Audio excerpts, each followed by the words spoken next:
Isaac Sewali nga dereva wa taxi ekiwatule mu ggombole Nakawa apokya na biwundu oluvannyuma lwa muganzi we Dolatina Nahwera ng'oluusi yayita Silivia okumwokya amazzi nga kigambibwa nti ono abadde amuteebereza okuganza abakazi abalala.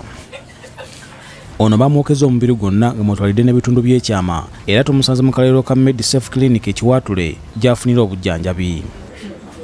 Bano bamaze omwaka mulamba wabula baludde nga balina obutakkaanya era Sewali agamba nti mukyala we amaze ebbanga ng'amwewerera okumutuusaako obulabe. Omukazi gw'oyagala eyimmanga eyo wabeeranga gy'ali ojja kisasulira yali akyogeddeko nga awooninga nemugamba gera sasulira kuki tayagamba nti azira kuba kisibatuse. Sewali agamba nti mu kiseera kino takyalina adde 10 kubanga Nahwera olwamaze okumwokya n'amalamu omusubi nga kati aliira ku nsiko ne ssente zonna. Olwamaze okunjiira amazzi genda okukebera awabadde ssente nga tewali wadde 10 era ssente agenze nazo okubanga zizabadde entandikwa yange ey'okutandikira kujjanjabibwa. Naye badde nsaba bamuzira kisa ngaona ne Joel Ssennyonyi zirukirira mukwano. Bino bijjidde mu kiseera nga buli lunaku waliwo obutambi bulabikira ku mutimbagano nga bakyala n'abaami balwanaganira mu lujjudde ne beetuusaako obulabe. Olwayo poliisi evuddeyo n'etegeeza ng'Obutabanguko mu Maka bwe bweyongedde era eriko ne beekutte. Ono tumuguddeko omusango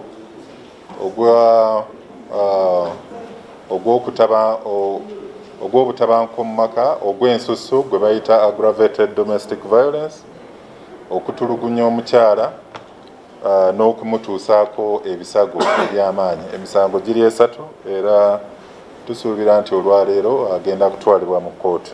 Enanga abafumba batuluguniyizibwa okwekubira enduulu mu bavunaanyizibwa okusinga okuttingana. Kye tugezaako okulaga naddala abakyala kubanga be basinga okutuntuzibwa mu bikolwa bino eby'obutabanguko mu maka nti woowulira nti obufumbo bugaanye ebikolwa eby'obukambwe biri mu bufumbo bakutuntuza bakola ki? Nnyabo kwate ekkubo odde mu bakadde bo odde mu mikwano. Mu ngeri emu poliisi etegeeza nga bweriko omusajja gwe yakutte ng'ono kigambibwa nti badde yeenyigira mu bikolwa by'obutujju. Mwami Kabanda Abdallah Musa oba Moggo si mupya nnyo mu bikolwa eby'obutujju. Mu kiseera kino etwamukwatidde yabadde akulira akabondo akabadde kasigalidde aka ADF mu Kampala n'ebitundu ebiriraanye mu Central. Era ono yaliko member owa kabondo k'abatujju aka Al-Shabaab. Poliisi eri ekakasizza nga bweriko abavubuka 8 be yakutte nga bano kigambibwa nti be bamu ku babadde batigumya Bannayuganda mu budde obw'ekiro. Akabondo ako akaba bodaboda akatigomya ebitundu mu Kampala n'emiriraano. Mu wiiki eno twasobodde okukwata abalala 8 ab'effujjo era nga be bakulembera obubondo buno. Omuwendo kati guweza 21 era bano tugenda kulaba nga batwalibwa mu court martial oba mu kkooti y'amagye wano e Makindye kubanga ate yo balina